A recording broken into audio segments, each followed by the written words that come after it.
Look, this week I have actually praised Liz Truss's government on some of the decisive policy action they've taken in terms of fracking, in terms of new grammar schools, and in terms, of course, of tax cuts. And I've talked about that in my newsletter, Heaver News. Do go and subscribe to get that delivered to your inbox. But it looks like the Truss government could, and of course we have to wait and see what actually happens, but it's been reported the Liz Truss government could be about to make a massive mistake when it comes to immigration policy, to increasing mass migration. As I again highlighted on my newsletter, Heaver News, England's population has risen by almost 3.5 million, or 6.6% from 2011 to 2021. Over 57% of this due to net migration. Anyone who tries to deny that that level of mass migration doesn't have a serious impact is either completely delusional or just simply lying.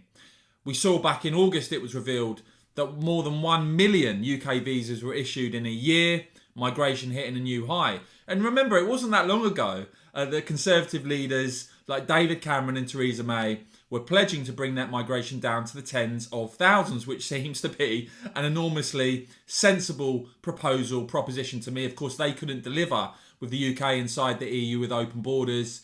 The British government, Liz Truss's government now, could deliver that, bringing net migration down to the tens of thousands, and it would be enormously sensible and popular. You know, those who talk about migration policy not being about numbers is simply delusional.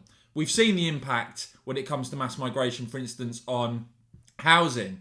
Dominic Raab actually admitted when he was in government that mass migration has increased house prices. It's supply and demand, isn't it? Mass migration clearly has an impact on local services, on the housing market, and so much more. And so it's somewhat concerning that you've got these reports now, firstly in the Sun, that Liz Truss could be set to increase the level of migration. It appears the new Home Secretary, Suella Braverman, of course, who advocates leaving the ECHR, still wants overall immigration figures to go down, apparently, which is, again, enormously sensible from Braverman, who I'm a big fan of.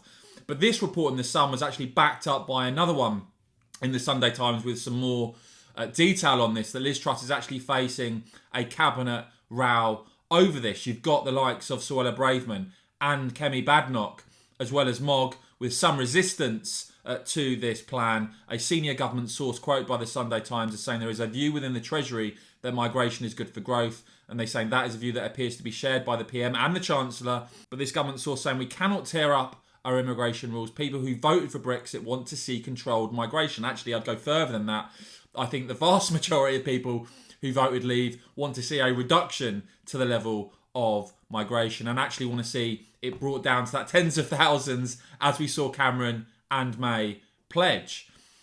Kemi Badenoch also understood to be opposing proposals for a freedom of movement agreement with the Indian government as part of a trade deal. Badenoch said to be unwilling to sign any agreement that would provide open access. So look, these are only reports. We have to wait and see what happens, of course. But given net migration is still running each and every year deep into the hundreds of thousands, when I think there's massive support to reduce it down to the tens of thousands, as I said, the likes of Cameron and May were proposing not long ago. This would be a big mistake, I think, from the Truss government. Let me know what you make of all of this in the comments below, guys. I will keep bringing you all the very latest, so please do whack this video a quick thumbs up. Subscribe to my newsletter. I'll put a link in the top pinned comment. And of course, as ever, cheers for watching.